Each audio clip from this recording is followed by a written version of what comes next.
اعوذ باللہ من الشیطان الرجیم بسم اللہ الرحمن الرحیم۔ برادران توجہ میری طرف ہو، ہماری گفتگو کتاب مغنی الادیب میں، جس کے الحمدللہ آپ 4 باب پڑھ چکے، آج 5واں باب پڑھیں گے۔ 5ویں باب کو اگر میں آسان اردو میں کہوں، وہ ہمارے مولویوں کے لفظی عیوب کو دور کرنے کے لیے لکھا گیا ہے۔ لفظی، معنوی تو وہ الگ چیز ہے۔ ہماری نحو میں کوشش یہی ہوتی ہے حفظ اللسان عن الخطأ فی المقال، ٹھیک ہے؟ تو یہ 5واں جو باب ہے، یہ بھی آپ کو کہتا ہے کہ جب آپ گفتگو کرتے ہیں تو 10 جہتیں، 10 ایسی باتیں ہیں، اگر آپ ان کی طرف زیادہ توجہ نہیں دیں گے تو آپ پر لوگ ہنسیں گے۔ آپ پر لوگ کیا کریں گے؟ ہنسیں گے۔ آپ کو لوگ ٹوکیں گے کہ یہ بندہ کیسی باتیں کر رہا ہے، یہ پڑھا لکھا ہے، یہ مولوی ہے، یہ ہے، وہ ہے، یہ کیسی باتیں کر رہا ہے۔ تو ان 10 جہتوں میں سے آج ہم صرف پہلی جہت پڑھیں گے۔ اس پہلی جہت کے مغنی الادیب نے 3 مثالیں لکھی ہیں، جبکہ مغنی اللبیب نے 10 مثالیں لکھی ہیں، ٹھیک ہے؟ تو مغنی الادیب نے کتنی لکھی ہیں؟ 3۔ مغنی اللبیب نے کتنی لکھی ہیں؟ 10۔ ان میں سے پہلی چیز یہ ہے کہ آپ کے سامنے اگر کوئی عربی جملہ آ جاتا ہے تو آپ عربی قواعد کے لحاظ سے اس کو دیکھتے ہیں، معنی پر آپ غور نہیں کرتے، تو یہ اچھائی نہیں ہے، یہ برائی ہے۔ عربی قواعد کے ساتھ ساتھ معنی پر بھی غور کرنا ہے کہ معنی اس عربی قواعد کے فٹ کرنے سے درست ہوگی یا نہیں۔ تو پہلی چیز جو ہے کیا ہے، وہ یہ ہے۔ اس کی کہتے ہیں کوئی مثال، 3 مثالیں ہم دیں گے۔ مغنی اللبیب میں 10 مثالیں، یہ 3 مثالیں دیتے ہیں۔ ایک کسی نبی کا قول ہے، ٹھیک ہے، جو کہ قرآن میں آیا ہے، تو اب آیت قرآنی ہو گئی، اب ہم اس کو کلام الہی بھی کہہ سکتے ہیں۔ حقیقت میں اللہ تعالیٰ نے نقل کیا ہے اس نبی کا قول، وَإِنِّي خِفْتُ الْمَوَالِيَ مِنْ وَرَائِي۔ بیٹا قانون کے مطابق من جار، ورائی مجرور، جار مجرور کا تعلق ہونا چاہیے، اور آپ کہیں گے کہ ہم جو قانون قاعدہ پڑھے ہیں، جار مجرور کا تعلق فعل کے ساتھ یا شبہ فعل کے ساتھ ہوگا، تو اس من ورائی کا تعلق خفتوں کے ساتھ ہونا چاہیے، ٹھیک؟ کہتے ہیں اگر خفتوں کے ساتھ اس کا تعلق کریں گے تو اس کی معنی میں گڑبڑ ہو جائے گی، اس لیے آپ کو اس کا تعلق کرانا ہے موالی کے ساتھ۔ بھائی موالی تو فعل نہیں ہے، کہتے ہیں اگر فعل نہیں ہے تو یا اس سے آگے پیچھے کسی لفظ کو تقدیر میں رکھیں گے، یا اس کے ضمن میں کسی فعل کی معنی کو رکھیں گے۔ خلاصہ یہ کہ خفتوں کے ساتھ تعلق کرانے سے گڑبڑ ہو سکتی ہے، وہ گڑبڑ ہم عبارت میں پڑھیں گے۔ یہ ہو گئی پہلی مثال۔ دوسری مثال میں جو ہے یہ ہے کہ جناب اللہ تعالیٰ کا وہ بھی کلام ہے سورہ بقرہ کا، وَلَا تَسْأَمُوا أَن تَكْتُبُوهُ صَغِيرًا أَوْ كَبِيرًا إِلَىٰ أَجَلِهِ۔ اب یہاں پر بھی الا جار اجل مجرور، جار مجرور کا تعلق تو ہونا چاہیے ما قبل کے ساتھ۔ کہتے ہیں نحویوں نے کہا کہ اس کا تعلق تکتبو کے ساتھ ہے، ٹھیک؟ کہتے ہیں تکتبو کے ساتھ اگر اس کا تعلق رکھیں گے تو معنی میں گڑبڑ ہو جائے گی، اس لیے اس کا تکتبو کے ساتھ تعلق نہیں کرانا ہوگا، بلکہ کسی ایسی چیز کے ساتھ تعلق کرانا ہوگا جس سے معنی میں کوئی گڑبڑ نہ ہو۔ پھر اس میں ایک اور بھی مثال دی ہے، ٹھیک ہے، وہ یہ ہے کہ فَأَمَاتَهُ اللَّهُ مِئَةَ عَامٍ، اللہ نے اسے 100 سال تک موت دے دی۔ مئة عامٍ یہ کیا ہے؟ ظرف ہے، اب اگر اس کا تعلق آپ کرائیں گے کس کے ساتھ؟ اماتہ کے ساتھ، تو پھر اس کا ترجمہ گڑبڑ ہو جائے گا۔ اس کا مطلب یہ کہ 100 سال تک اللہ اسے مارتا رہا، حالانکہ موت تو ایک ہی مرتبہ آتی ہے۔ موت تو بیٹا 100 سال تک نہیں چلے گی نا، موت تو ایک ہی مرتبہ آتی ہے۔ تو یہاں پر بھی بظاہر قواعد کے مطابق اماتہ کے ساتھ تعلق کرانے میں کوئی حرج نہیں ہے، لیکن اگر آپ معنی کو مد نظر نہیں رکھیں گے تو لوگ آپ پر ہنسیں گے، بھائی وہ یہ کیا تھا کہ 100 سال تک اس کو موت جو ہے وہ کیا وہ آتی رہی، ٹھیک ہے۔ اس کے بعد پھر جو ہے تیسری مثال ہے فَشَرِبَ مِنْهُ فَمَنْ شَرِبَ مِنْهُ فَلَيْسَ مِنِّي۔ مثلا حضرت موسیٰ علیہ السلام اپنے قوم کو لے کے جا رہے تھے تو کہیں سے کوئی پانی بہہ رہا تھا، تو انہوں نے فرمایا جو بھی اس پانی سے پیے گا وہ مجھ سے نہیں ہوگا، یعنی میرا امتی نہیں ہوگا۔ وَمَنْ لَمْ يَطْعَمْهُ فَإِنَّهُ مِنِّي، اور جو اس سے پانی نہیں چکھے گا وہ مجھ سے ہوگا، جو پیے گا وہ مجھ سے نہیں ہوگا، اور جو نہیں پیے گا وہ مجھ سے ہوگا۔ اس کے بعد ایک جملہ استثناء آیا إِلَّا مَنِ اغْتَرَفَ غُرْفَةً بِيَدِهِ، مگر یہ کہ کوئی ہاتھ کا ایک چلو پی لے، ٹھیک۔ اب یہ اللہ استثناء ہے، اس سے پہلے 2 جملے آئے ہیں۔ ایک جملہ یہ ہے وَمَنْ لَمْ يَطْعَمْهُ، دوسرا جملہ فَمَنْ شَرِبَ۔ یہ آپ علم اصول میں بھی پڑھ کر آئے تھے کہ اگر چند جملوں کے بعد استثناء آئے تو اس استثناء کا تعلق آخری جملے سے ہوگا، پہلے سے ہوگا، یا تمام جملوں سے ہوگا، اگر آپ کو یاد ہو، ٹھیک۔ تو فرماتے ہیں کہ اب اس استثناء کا تعلق عام طور پر مولوی یا نحوی وہ یطعم کے ساتھ کراتے ہیں، ہاں دوسرے کے ساتھ۔ اگر دوسرے کے ساتھ آپ اس کا تعلق کریں گے تو معنی میں گڑبڑ ہو سکتی ہے۔ پہلے کہا جو بھی اس سے نہیں پیے گا وہ مجھ سے ہے، پھر اس سے استثناء کیا، جس نے ایک چلو پیا وہ مجھ سے ہوگا یا نہیں ہوگا؟ ہوگا، چلو پیے گا، ہاں استثناء کیا تو ہوگا نا، نہیں ہوگا نا۔ کیا کہا فَإِنَّهُ مِنِّي، وہ مجھ سے ہوگا۔ اب مجھ سے ہونے سے استثناء کرتا ہے، یعنی پھر وہ مجھ سے نہیں ہوگا۔ جس نے ایک چلو بھی پیا وہ مجھ سے نہیں ہوگا، حالانکہ مراد یہ نہیں ہے، مراد یہ ہے کہ یہ پہلے جملے کے ساتھ تعلق رکھتا ہے، جو پیے گا وہ مجھ سے نہیں ہے، مگر یہ کہ ایک چلو پیے تو بھی مجھ سے ہوگا، ٹھیک۔ تو یہاں پر قواعد کے مطابق آپ کہیں گے مستثنی منہ اور مستثنی میں فاصلہ نہیں ہونا چاہیے، ٹھیک ہے۔ فاصلے والی بات کو مد نظر رکھتے ہوئے آپ اللہ کا تعلق کریں گے دوسرے جملے سے، منی والے سے، یعنی وہ مجھ میں سے ہوگا اللہ۔ اب مجھ میں سے ہونے سے اس کو نکال رہے ہو، جس نے ایک چلو بھی پیا وہ منی میں سے نہیں ہوگا، ٹھیک۔ تو معنی میں گڑبڑ ہو جائے گی، جبکہ فاصلے والی بات تو یہی کہتی ہے کہ پہلے سے تعلق نہیں کرا سکتے کیونکہ بیچ میں فاصلہ ہے۔ کہتے نہیں، آپ اگر غور کریں تو یہ فاصلہ ہوتا تو بھی کوئی فرق نہیں، نہیں ہوتا تو بھی کوئی فرق نہیں۔ آپ علم اصول میں مفہوم کی 2 قسمیں پڑھیں، ایک مفہوم موافق، ایک مفہوم مخالف۔ اب یہ جو جملہ فَمَنِ شَرِبَ مِنْهُ فَلَيْسَ مِنِّي، اس کا مفہوم مخالف کیا ہوگا؟ جو بھی نہیں پیے گا مجھ سے ہوگا۔ احسنتم، یعنی پہلے جملے کا جو مفہوم ہے وہ یہی ہے وَمَنْ لَمْ يَطْعَمْهُ فَإِنَّهُ مِنِّي، گویا کہ مفہوم کو بیان کیا ہے، پہلے جملے کی وضاحت ہی ہے، یہ کوئی اجنبی چیز نہیں ہے۔ تو نتیجے میں اس فاصلے کو کل عدم سمجھیں، اس کا تعلق پہلے کے ساتھ کرا دیں۔ بات واضح ہوگی؟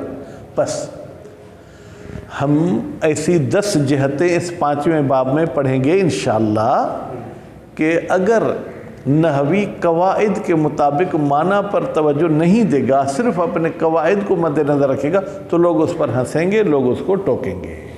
بات واضح ہوگی؟ بسم اللہ الرحمن الرحیم۔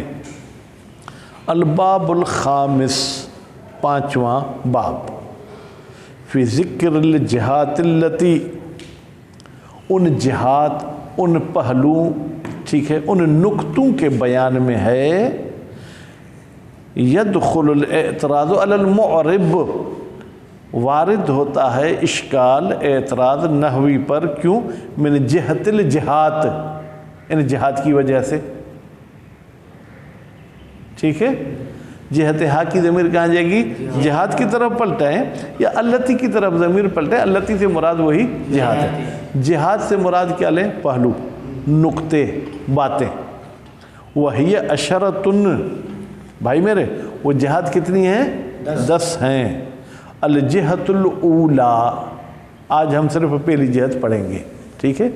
پہلی جہت کیا ہے؟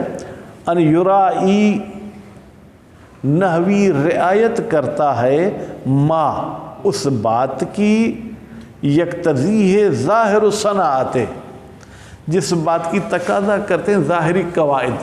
صناعہ کا مطلب کیا ہے؟ قواعد عربی. یعنی قواعد عربی ظاہری تقاضا یہی کرتے ہیں کہ اس لفظ کا اس کے ساتھ تعلق ہو. ولا یرائی المعنی، لیکن نحوی معنی کی کوئی رعایت نہیں کرتا. تو یہ اچھی بات ہے بری بات ہے؟ اچھی بات. ہاں بری بات ہے، قواعد پہ تو چل رہا ہے اور معنی کو چھوڑ رہا ہے. تو یہاں پہ یہ بتائیں گے نا یہ غلط کر رہا ہے. تو بیٹا اوپر ہی یہ کہا نا کہ یہ اچھی بات نہیں ہے. یہ جو ہم جہاد بتا رہے ہیں یہ ہے کہ اچھی بات نہیں ہے. وَكَثِيرًا مَا تَزِلُّ الْأَقْدَامُ بِسَبَبِ ذَلِكَ، اور بہت سی جگہوں پر پاؤں پھسل جاتے ہیں، پاؤں ڈگمگا جاتے ہیں. لذالک، اس بات کی وجہ سے کہ قواعد کو مد نظر رکھا، معنی کو مد نظر نہیں رکھا تو مطلب گیا. ٹھیک ہے.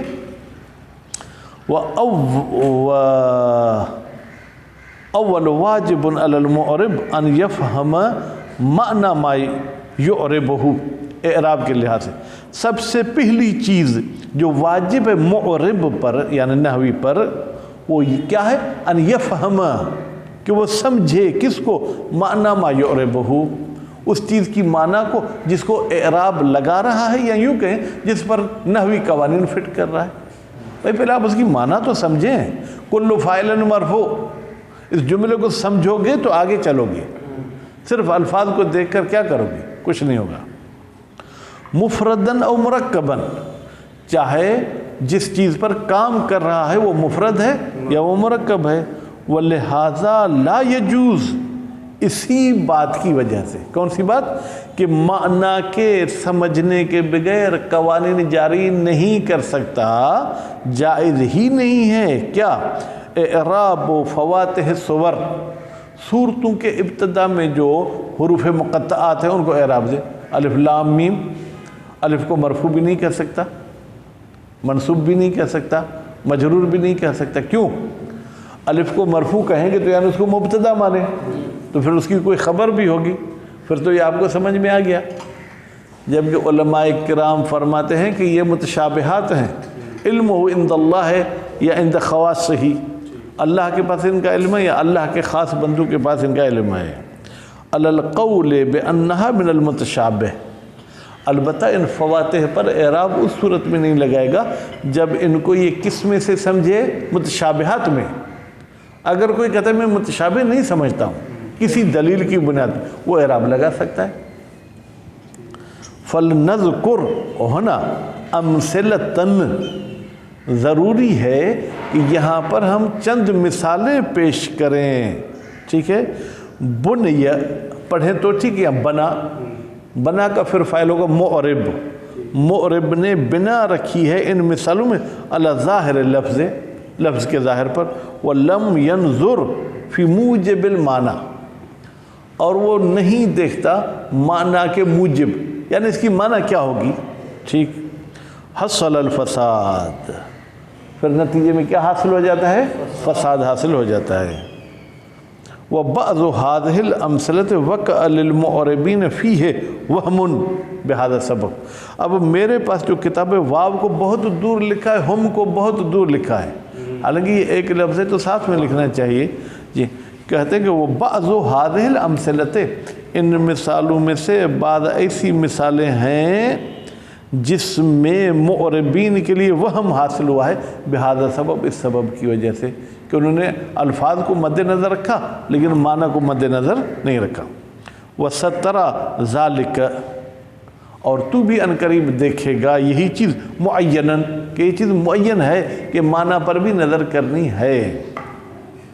فَأَحْدُهَا، احدھا کی ضمیر بیٹا کہاں جائے گی؟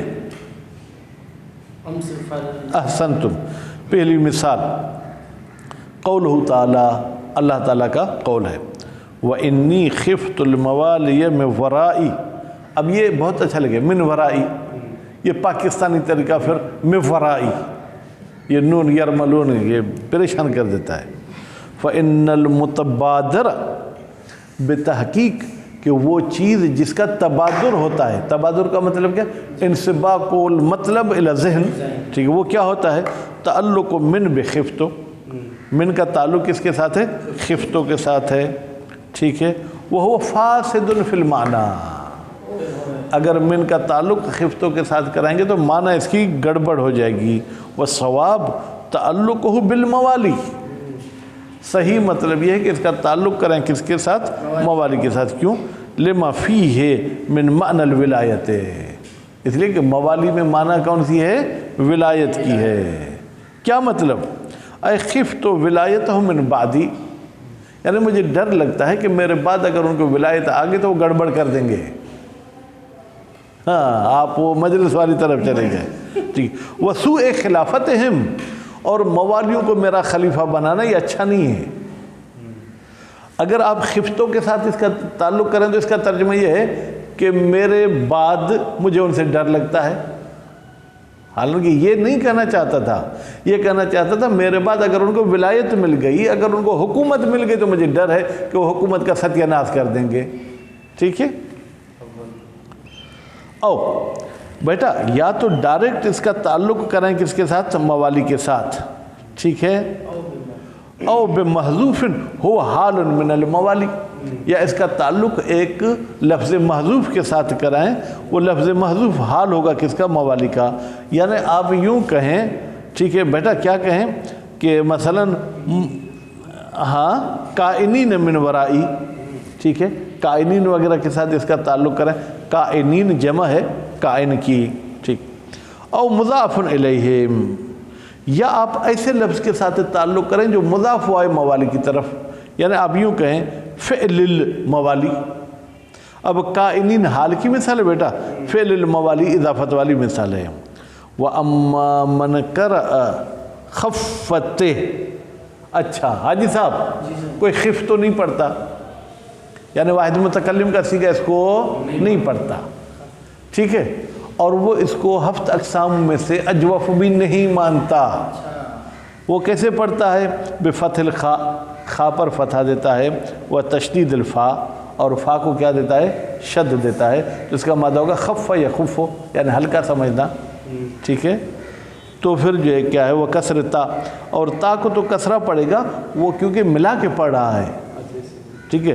یعنی خفت الموالی وہ کسرت فمن متعلقۃ بالفعل المذکور، تو پھر من جو ہے کیا وہ تعلق رکھے گی کس کے ساتھ؟ فعل مذکور کے ساتھ. یعنی جو بھی ہلکا سمجھے میرے بعد کام کو تو پھر گڑبڑ ہو سکتی ہے، ٹھیک ہے. تو معنی میں بھی کوئی خرابی نہیں ہوگی. الثانی قولہ تعالی، الثانی کا مطلب کیا؟ الثانی من الامثلۃ، مثالوں میں سے دوسری مثال. ولا تسأموا ان تکتبوہ. اب اس کا بھائی لفظی ترجمہ نہیں ہے. جب تم قرض کی لین دین کرتے ہو تو لکھا کرو. کہتے ولا تسأموا ان تکتبوہ، تم اسے کوئی عیب نہیں سمجھو، تم اس لکھت سے تھکو نہیں، ٹھیک ہے.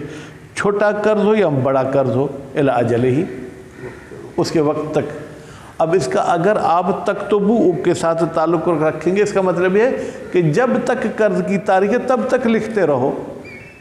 یہ معنی گڑبڑ ہے یا نہیں؟ بھائی لکھنا تو اس وقت ہے جب لین دین کر رہے ہیں، 1 سال تک تو ہم نہیں لکھتے ہیں مثلا. فَإِنَّ الْمُتَبَادِرَ تَعَلُّقُ إِلَى بِتَكْتُبُوهُ، جو چیز ظاہراً ہمیں دیکھنے میں آتی ہے تو اس کا تعلق تکتبو کے ساتھ ہے. وَهُوَ فَاسِدٌ، اس کا تعلق تکتبو کے ساتھ کرانا یہ غلط ہے. کیوں؟ لِاِقْتِضَائِهِ، ہی کی ضمیر کہاں جائے گی؟ تعلق بالکتابت. تعلق بالکتابت کی تقاضا کیا ہے؟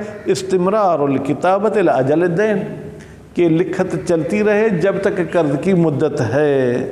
وَإِنَّمَا هُوَ حَالٌ، در حالی کی حال ہے، یعنی در حالی کہ تم قرض دے رہے ہو لکھ لو. لکھنے کی حالت، ہاں ٹھیک ہے، یا قرض دینے کی حالت میں لکھائی چلتی رہے، اے مستقرن فی ذمت الی اجلہ، یعنی پھر وہ لکھائی ثابت رہے گی اس کے ذمے میں جب تک قرض کی مدت ہے۔ وَنَظِيرُهُ قَوْلِهِ تعالیٰ، کہتے ہیں اس کی کوئی اور مثال ہمیں دوسری آیت سے دے سکتے ہیں؟ کہتے ہیں جی ہاں، جیسے اللہ تعالیٰ کا قول ہے فَأَمَاتَهُ اللَّهُ، اللہ نے اس کو مار دیا 100 سال تک، یعنی وہ لکھائی جاری نہیں رہے گی لیکن لکھائی موجود ہوگی جب تک قرض ادا ہو۔ اسی طریقے سے موت تھا جب تک 100 سال تھا، لیکن موت کا چلنا نہیں تھا، موت ایک ہی مرتبہ آیا، ٹھیک۔ فَإِنَّ الْمُتَبَادَرَ انتصاب مئہ بِأَمَاتَهُ، ظاہراً تبادر تو یہی ہوتا ہے کہ مئہ کو نصب دی ہے امات نے، وَذَلِكَ مُمْتَنِعٌ، جبکہ امات کا نصب دینا یہ ممتنع ہے، کیوں؟ مَا بَقَائِهِ عَلَى مَعْنَاهُ الْوَضْعِي، اگر امات کو آپ اصلی لغوی معنی پر جو ہے کیا ہے وہ باقی رکھیں تو پھر مطلب کیا ہے؟ اللہ نے 100 سال تک اس سے مارتا رہا یا موت دیتا رہا، ٹھیک۔ لِأَنَّ الْإِمَاتَةَ سَلْبُ الْحَيَاةِ، اماتہ کی معنی کیا ہے؟ حیاتی چھیننا، وہی لا تمتد، اور یہ حیاتی چھیننا لگاتار تو نہیں رہتی، بس چھین لی تو ختم ہو گئی۔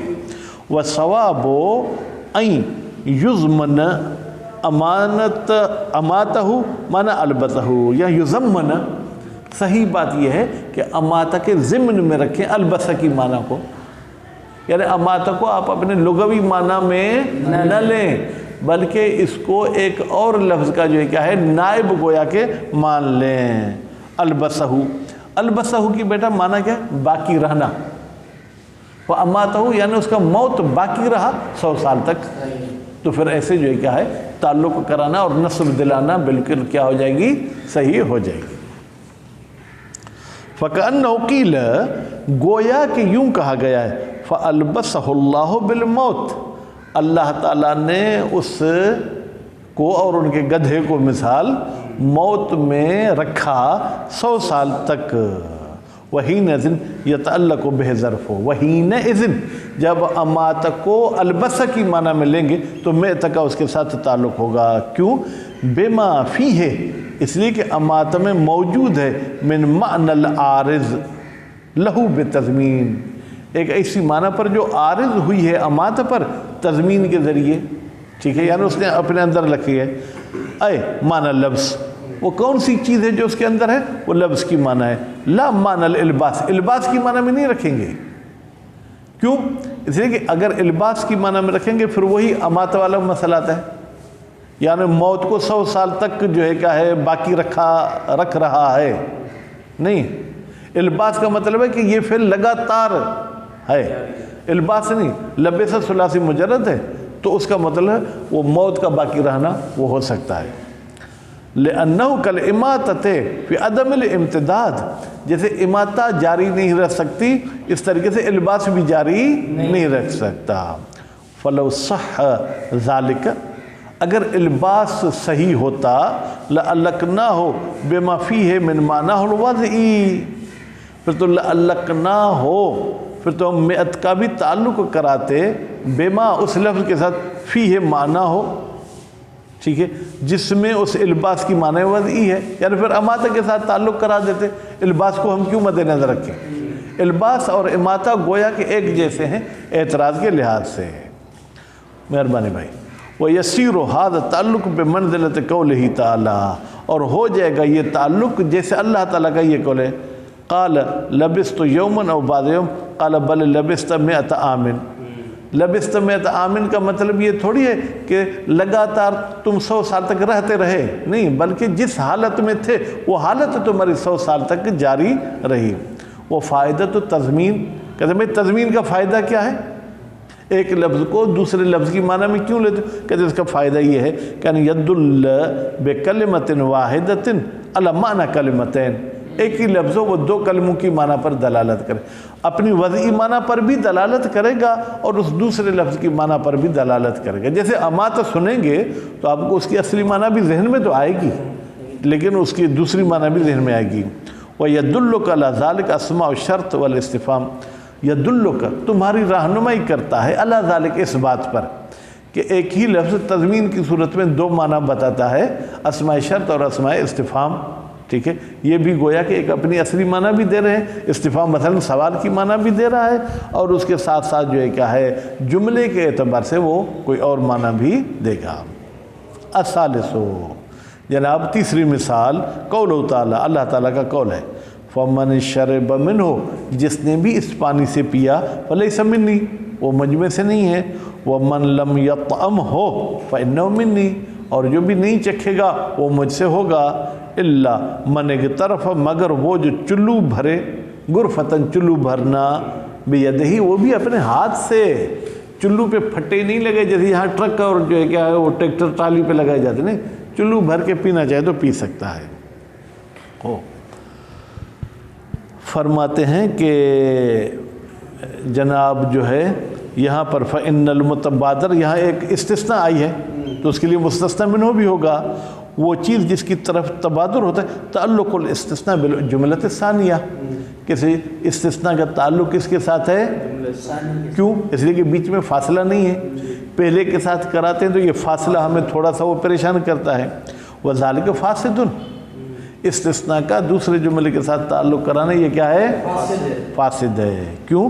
لِاِقْتِضَائِهِ، اگر دوسرے جملے کے ساتھ تعلق کو کرائیں گے تو اس تعلق کی اقتضا کیا ہے؟ ان من اغترف غرفتاً بیدہی، جس نے اپنے ہاتھ کے ساتھ بھی ایک چلو بھرا، فلیس منہ، اس میں سے نہیں ہے، کیونکہ انہوں نے پہلے جملے میں کہا فإنہ منی، اللہ تو لازمی ہے کہ مستثنیٰ کو مستثنیٰ منہ سے جدا کرے گا نا، یعنی وہ ان میں سے نہیں ہے، ولیس کذالک، حالانکہ ایسا نہیں ہے، چلو بھرنے والا کیا ہے؟ بل ذالک، بلکہ یہ چلو بھرنا مباح لہم، ان کے لیے مباح، بھرنا چاہیں تو بھریں، نہ بھرنا چاہیں تو نہ بھریں، وہ امت سے خارج نہیں ہوں گے۔ وَإِنَّمَا هُوَ مُسْتَثْنَى مِنَ الْأُولَىٰ، بتحقیق یہ اللہ جو ہے یہ استثناء پہلے والے جملے سے، وہ جو کہا نا فَإِنَّهُ لَيْسَ مِنِّي، پھر اللہ، نفی کیا ہو جائے گی؟ اس بات، یعنی چلو بھرنے والے بھی مجھ میں سے ہوں گے۔ وَوَهَمَ أَبُو الْبَقَاء، ابو البقاء نحوی صاحب کا نام ہے، انہوں نے وہم کیا ہے فی تجویزہ، ابو البقاء نے جائز قرار دیا ہے کس کو؟ کونہ، کہ یہ استثناء مستثنیٰ من الثانیہ، یہ دوسرے جملے سے کیا ہے وہ استثناء ہے۔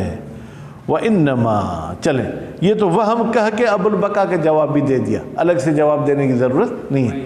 اب یہاں پر ایک اعتراض مقدر ہے کہ مستثنیٰ اور مستثنیٰ منہ کے بیچ میں پھر فاصلہ کیوں آیا؟